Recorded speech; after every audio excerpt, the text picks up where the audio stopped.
Good morning, and welcome to another dog-eared version of Diatribes from the voice of doom. Now here's your dog-tired and dogmatic host, voice of doom.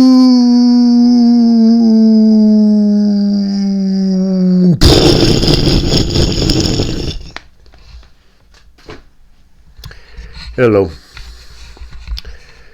Alright, I'm going to keep doing diatribes until the end. Last one on the ship to go down.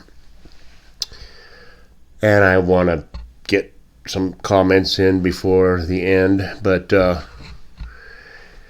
don't really have much planned. Just comment on the latest disasters and a little bit of, hyperbole. But let's talk about a few things. Okay, got 33 days left before this so-called election, which I don't believe is going to happen. They're going to have to find a way to get out of it. But for now, they are persisting with the idea that the election is a, dead heat, which is bad enough. That fact alone should seal our doom. If it really is a dead heat, that means 50% of the electorate are demons. Just brain dead demons who came from hell and were born on this planet to vote in an election and expedite our demise. Now, we've had a disaster, and it's not abating. It is, they're just finding bodies all over the place, and I'm sure the powers that be are going, that's just a few less people we have to worry about killing later. So they're not really too concerned, you can tell. And I'm going to do something a little bit different today, something I very rarely do, if ever. Is I'm going to throw Petri dish a bone and say, you can't have it every which way but loose in order to, criticize someone.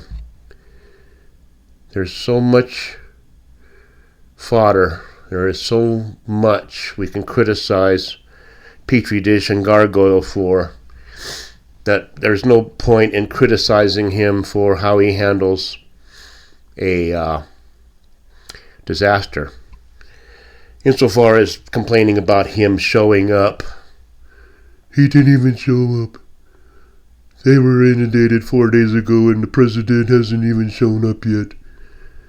And then when he shows up, they complain because he created a disruption, because there's a big hoopla when the so-called president travels somewhere that he has to have an entourage and everything has to shut down for him because he's so damn special. So everything shut down for him to go visit North Carolina or some such, and then they complain because he visited. So you can't win that. You can't win. Best thing to do is try to handle it, send as much aid as possible, send as much rescue teams as possible in a very short time. That's the best thing you can do. Now, we can't even do that. And they don't want to do that. They would just as soon see people die because it saves them the trouble of killing them later. Now, Gargoyle was very gregarious, and she has bestowed upon the victims of the hurricane $750 each, which to even your average working class, poor American is not much. Yeah, it's good. I'd love to have an extra $750, but not at the expense of losing my house and all my possessions and my car. That's just not going to cover it. But $750 in emergency funds given to the victims. That's about 1 month's food stamps for your average immigrant who got flown into somewhere from somewhere and is given free food stamps. Now, people, by and large, I mean, the fringe media, where I get most of my news, is mad, and now they're starting to say what was once a conspiracy theory by a few people like me, called replacement theory. Yes, I said it 3 or 4 years ago, but it was considered a outlandish thought that the indigenous American citizenry will be replaced by people from other countries in order to expedite the leveling, the homogenation of humankind. Can't have capitalism and prosperity in one country while other countries are poor, suffering under totalitarian regimes or kleptocracies or something of that nature. So we must make things even, and that's exactly what they're doing. They're evening things out before they finally cull the herd. So that's what's happening there. Let's see, where was I going with this? Well, more people in the fringe media who get 1 million subscribers are talking about replacement theory. Now, the mainstream, and when I say mainstream, I mean places like Sky and Fox and YN and things of that nature. I'm not talking about the mainstream alphabet people. They are saying that the American people are being abused and neglected, and they're being mistreated in almost every shape, way, and form by the current Petrie Gargoyle administration and by the government at large. And that's just barely getting there. Now, by the time the mainstream media starts catching on to replacement theory, they will be panicking, and it'll happen in a week. It'll happen in a week after this port longshoreman strike goes on for another week, week and a half, 2 weeks. And people feel the brunt of the supply chain being curtailed. It's going to happen all around the country, because where one place is bottled up, other places have to make up for it in order. Well, I don't know how they're going to do it. We got Mayor Pete in charge of transportation, so things should be going swimmingly if you're swimming out in the middle of the Atlantic Ocean without a boat. Now, we had a debate. I didn't watch it. I watched highlights. I don't really watch the whole thing because I know it's going to be boring. I should have watched it because from some of the facial expressions I saw on this Walls character's face, it might have been pretty amusing to watch. But apparently, and I saw evidence that J.D. Vance was very masterful in the debate, and he would make a very fine commander-in-chief. I have the utmost confidence that if Orangey is elected and for some reason can't finish his term, that we are in good hands with J.D. Vance. I will say that, and I'll be the first to say it. He is sharp, he is gregarious, he doesn't resort to hyperbole or insults, and makes his points, and he will call out people when they transgress, such as the media idiot ladies who think they're journalists tried to do. I don't know how people get in these positions. They make hundreds of thousands of dollars, if not millions, and they're not qualified to run a bodega. So I don't know how that happens. I guess it's all luck, or maybe you're kind of cute and you can put 2 words together, which you don't need to do nowadays. I notice most of the media touts, wags, and talking heads are about as articulate as your average, I don't know, a 3-year-old, a very bright 3-year-old. They just can't talk. They can't use syntax correctly. They can't pronounce their T's. There's something wrong with them. They're born in a generation where they're defective at the outset. But let's go on with this debate. I guess Walls isn't really good at thinking on his feet or talking, so he says things that in normal media would ruin the whole idea of, the election. I'm friends with school shooters. Now, he probably didn't mean to say that I'm friends with school shooters. I mean, if he is, then he could probably say something like, I'll give him the benefit of the doubt. I've talked to school shooters and I've tried to discover why they do what they do in order to prevent more school shooters, which they never do. I would actually admire somebody for doing that, because it's like, why did you do what you did? Well, it was because I was taking this pill. It was because I was doing this or that. You put together a dossier, and then you try to circumvent these kind of events from happening in the first place. Yeah, this other kid's been acting strange. He's been on the same pills. Maybe we better monitor. Maybe we better keep an eye on this guy. All right, that makes sense. But he can't make sense because I don't know what he is. He's not a human being, so it's hard to say. There's all kinds of evil, demonic, foreign entities on this planet that have infiltrated our government. They're not humans, so forget that. And they should be treated as non-human evil entities. But we're not going to do that because we're a very fair planet.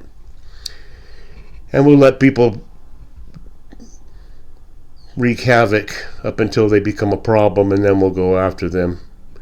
Such as Schicklgruber. Well, he's killed 50 million people. I think it's about time we put a stop to this. All right.